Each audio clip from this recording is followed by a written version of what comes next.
Good morning, Marites. Good morning, mga Marites.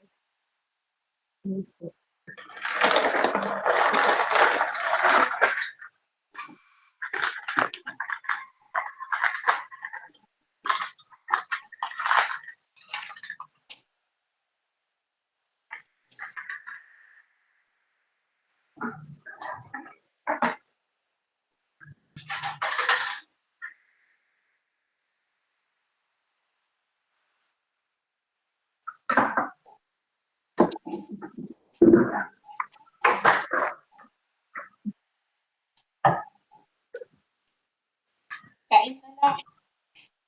Kain, be, kain.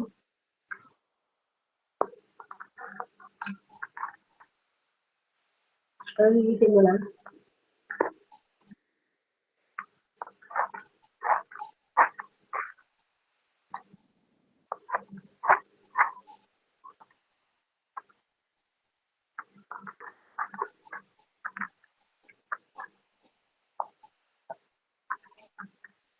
Eh, tiyan na ba? Magkano magpapalit ng battery ng laptop? Ano? Battery ng laptop. Sa LC wala na. Kasi ano siya, madali na siyang malobat. Pag binentang gano'n, mabibig ka. Hindi ko yung laptop ko, may binili akong second hand. Pag dalawang ano yun, maloba. Ano? Madali maloba. May nagbenta sa akin dati gano'n, binalik ko lang. Binalik ko laptop. Uy, kumain ka na. Kain na. Ano ang kumain?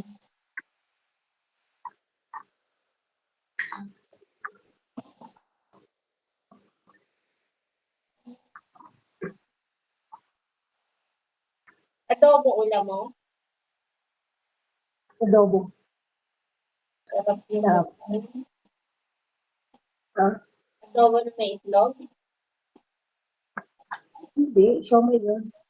Siomay? Siomay may? Siomay. Sanabi. Titignan kasi ako. Nalaman ko sa Uy, sinabi.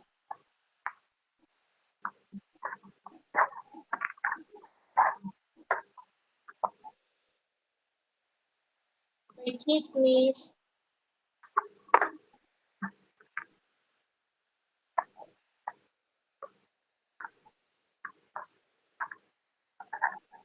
$7.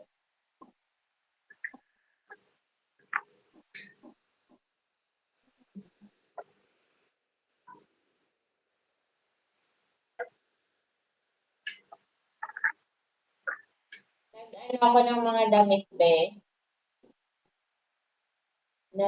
Pinili ko yung mga damit na hindi ko na ginagamit. Flattering. Ibebenta ko online.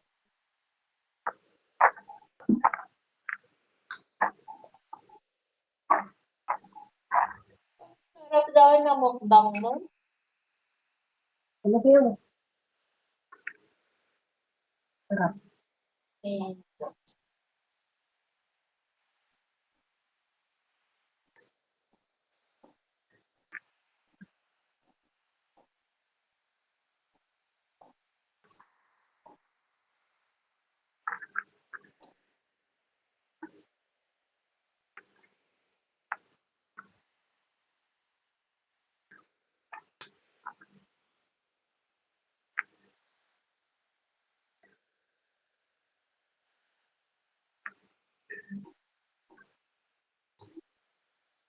wow!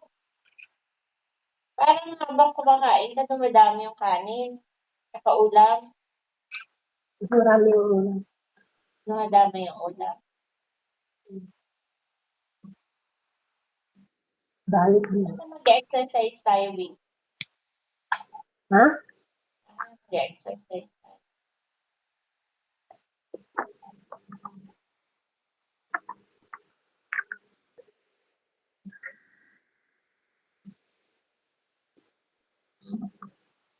Wala yung pusa na. Tingnan mo, o yung pusa, pinapasigarilyo nila ng ano. Ito ba yan? Pinapasigarilyo nila ng ano siguro to. Wait.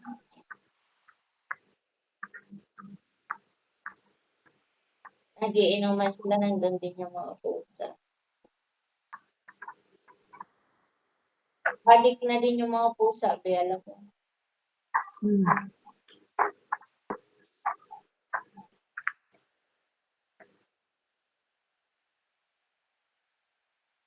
Nagigising mo lang? Nagigising mo lang? Akala ko ba mag-ano tayo, exercise?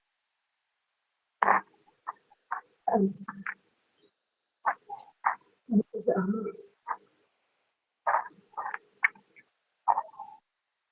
Pagkatapos mo kumain, mag-exercise na tayo. Saan sa cellphone? Ah, Saan?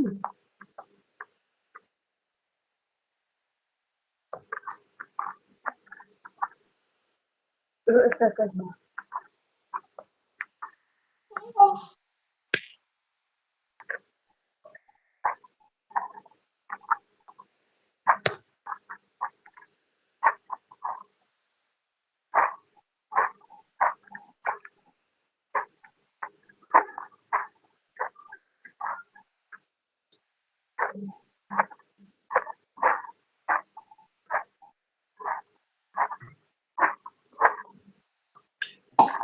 Kain ka mati. This story only led him to the biggest tragedy of not only his life, but also the lives of the people who loved him the most. The police came and knocked on the door at 1 o'clock at night to give us the to everyone here. It's heartbreaking how the first day of 2024 became the last day of this man's life. Some of you will think that he acted irresponsibly, but once you know the reason, you really change your mind.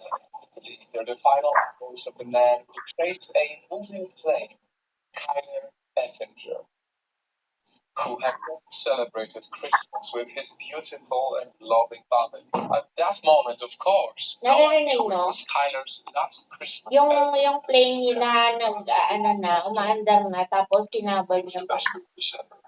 A week later, he posted a fun video on December 31st, 2023, just the night before the tragedy. All right, ready. Stay.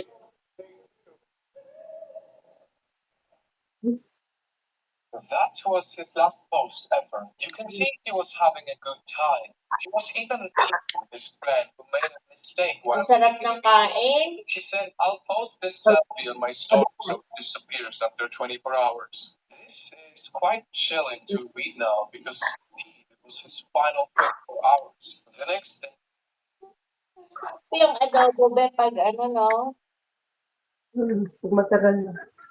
3 days. 2 days na. Ha? 2 days.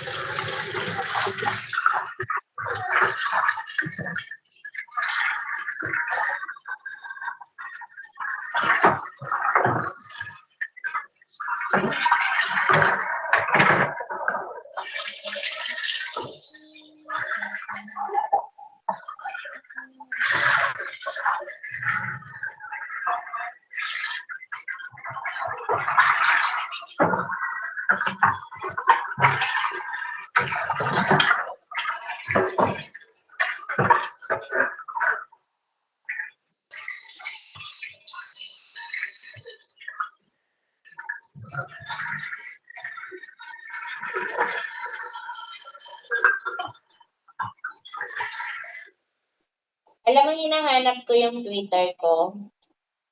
Hindi pala siya nag-update. Ang nakalagay pa rin sa kanya, Twitter. Hindi ko na nun X. Wala akong Twitter. Ha? Wala akong Twitter. Hindi pala siya nag-update.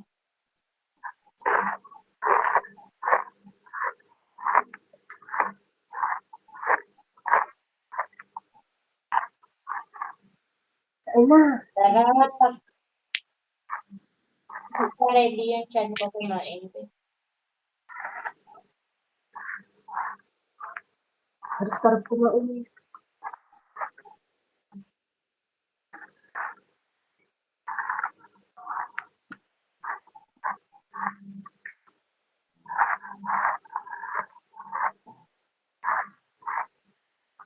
Kain na kayo. Nahiya ako sa mga beshi natin. Ikaw, Bakit? ikaw muna yung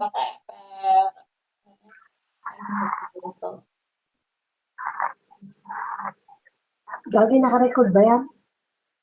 naka-record mo. Saan ka? Ha? Naka-record.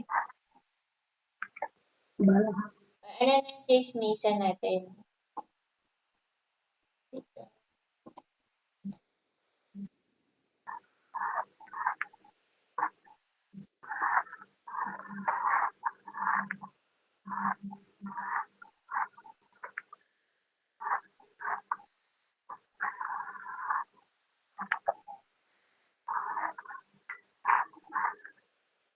Tinatang ba akong bumaba?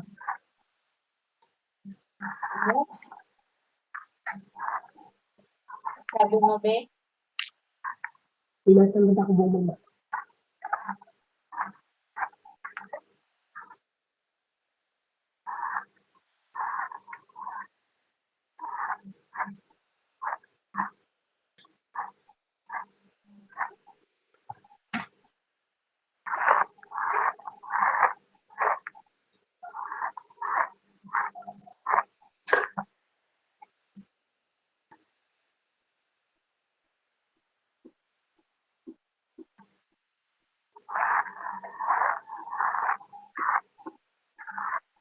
Bababa pala ako, tatawagan ko ako. Bababa ako mamaya. Tawagan ko yung mga bata.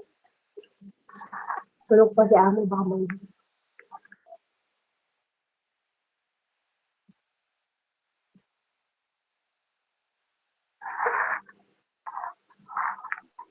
Gamot sa pimples to, okay?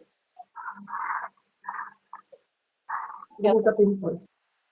Be?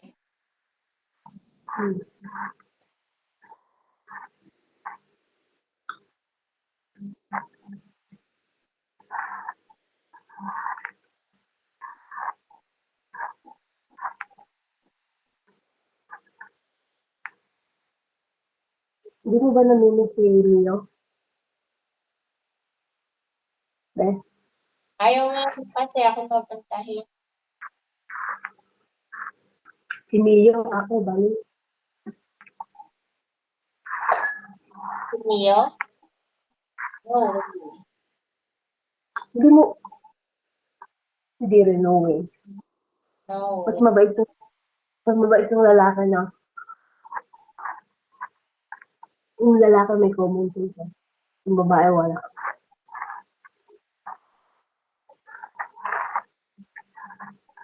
Kaya ang puson ko, siguro malapit na ako mag-period. Patingin yung decluttering mo. Na? Patingin mga dineclutter mo. Ano? Damit. Patingin. Ano pa ako tapos mamaya? Punta ka lang, maka-video na lang tayo para makadala na yung declutter mo. Ito konti pa nga lang. Pakita ko sa'yo yung wardrobe ko. Kalaki mo yung Magulo kasi, B. ha? Ano?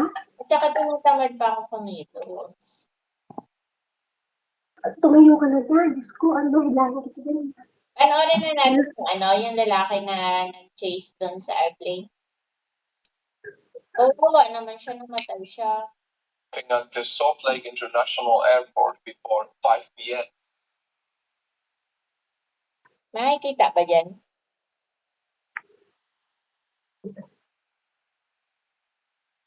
Commercial eh. Kapan pa lang.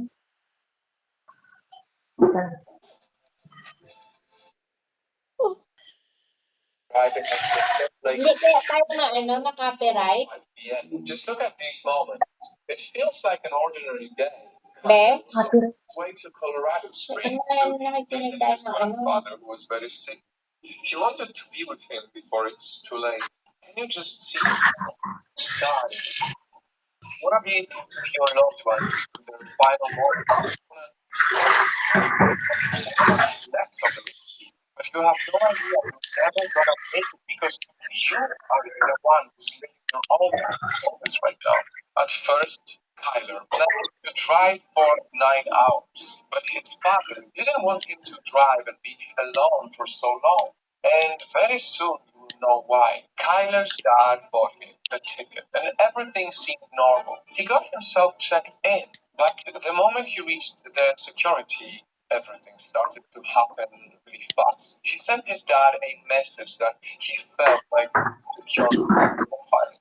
He was held up for so long that he missed his flight. He was close to saving his own life with it. Eventually, the security let him go. From that moment on, Kyler started behaving differently, and that would go on for the next 4 hours. He started running around the airport as fast as he could. Dahil sa security pala, Be, kaya siya na-hold na late. Dropped his things, argued with airport staff, sat beside the moving walkways, and ran again while carrying his own shoes.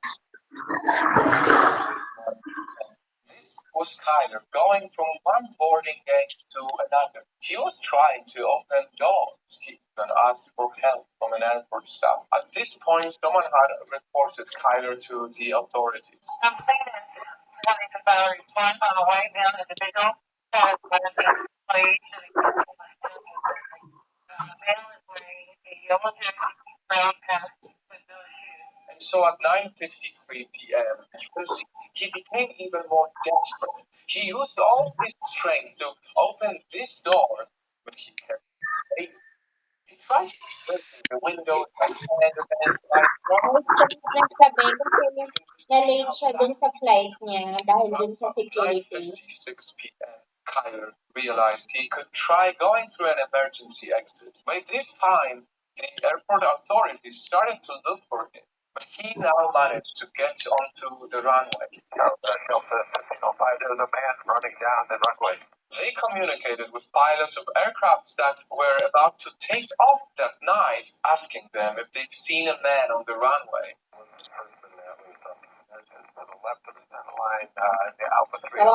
Nasagasaan siguro siya ng aeroplano, Be. Waving their arms with it looked like a yellow safety vest. I don't believe it. For a few more minutes, no one could locate Kyler. They said there was a man running down 3-4 left. I got a situation going on with 3-4 left with a possible, there might be a guy out there running around. That's what the police are looking for. But by 10:04 p.m., one pilot finally saw him. A guy on foot? Just hold your position there, and you can keep an eye on Wala ka na. that. Might have a better eye on it. 10:08 p.m., Tyler was seen to meet an aircraft and had accessed the engine. The authorities came, only to find him unconscious. They had to pull him out because he was partially inside a engine.